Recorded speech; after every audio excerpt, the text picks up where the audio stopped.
돈을 많이 주는 고액 알바라는 말에 현혹돼 마약을 운반한 사람들이 경찰에 붙잡혔습니다. 여기에는 10대도 포함되어 있었습니다. 이 내용 취재한 취재기자 연결해서 자세히 들어보겠습니다. 박종혁 기자. 네, 경남 취재본부입니다. 네, 일단 이번에 잡힌 사람들이 어떤 식으로 마약을 유통한 겁니까? 네, 영화를 통해서도 이미 많이 알려진 용어인데요. 이른바 던지기 수법을 썼습니다. 그러니까 특정 장소에 마약을 숨겨두고 구매자에게 은닉 장소의 좌표를 알려주는 방식입니다. 경찰이 제공한 영상을 잠시 보시겠습니다. 강원도의 한 도시인데요. 이 수풀을 뒤지던 경찰이 마약 50g을 찾았습니다.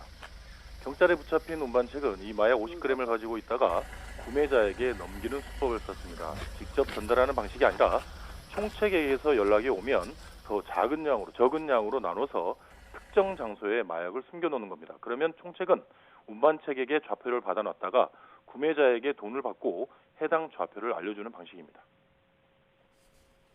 네, 이 거래는 모두 가상화폐로 이루어졌다고요?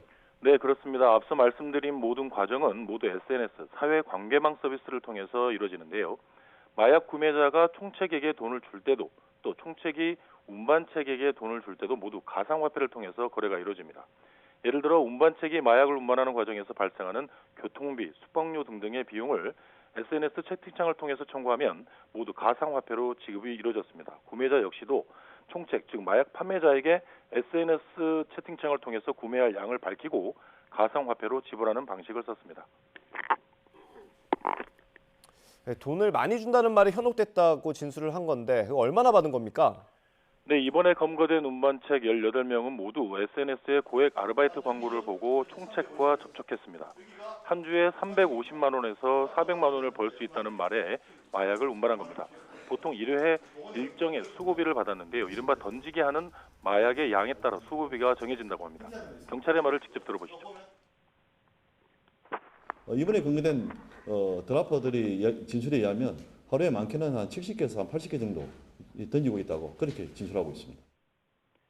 판매 총책은 운반책들을 관리할 때 마치 일반 기업처럼 운영했는데요. 우선 일정 기간 수습 기간을 거친 뒤에 정규직으로 채용했습니다. 또 성과급제와 퇴직금제, 또 변호사 비용 지원 제도 등을 운영했습니다. 총책은 그 명목으로 이 수고비의 일정 부분을 제외하고 운반책들에게 수고비를 줬습니다. 또 일종의 벌칙을 두기도 했는데요. 일정 시간 이상 채팅창에 답변을 하지 않으면 일종의 벌금을 내도록 하고 5회 이상 누적되면 퇴사 조치하는 방식을 쓰기도 했습니다. 네, 이번에 압수한 마약도 꽤 많다고요? 네, 그렇습니다. 필로폰 501g, 합성 대마 47g, 엑스터시 128정, 케타민 62g 등 다양했는데요. 경찰은 이걸 유통하면 20억 원가량에 해당한다고 설명했습니다.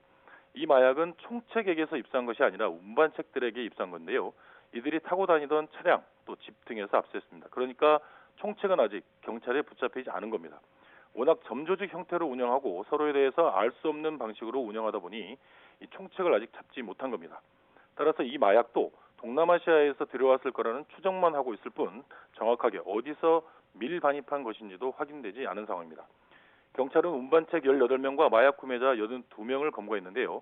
자금 흐름을 추적하는 등 총책 검거에도 수사력을 모으고 있습니다. 지금까지 경남 취재본부에서 YTN 박종혁입니다.